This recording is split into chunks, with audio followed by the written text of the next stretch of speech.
Today I'll be showing you how to loop a song on Adobe Audition. So first what you want to do is open up Adobe Audition. Then you want to go to File, go to New, go to Multi-Track Session. You can name this whatever you want to do. So we'll do Music Loop and then go to OK. Then next what you want to do is drag the file and add it to the track. So once you do that, you just press OK here, and then as it loads up, then what you want to do is go to properties. So usually you'll probably be on like effects rack. What you want to do is change this to properties, and then once you change that to properties over here on the left hand side, then you'll go to enable remix.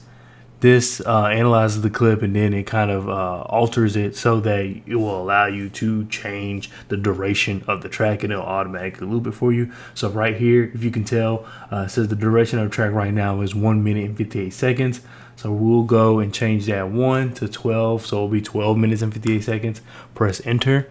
And then there you go. As you can tell, once I zoom out here, that the track now is 12 minutes and 58 seconds, and now it is on a continuous loop for that duration of time.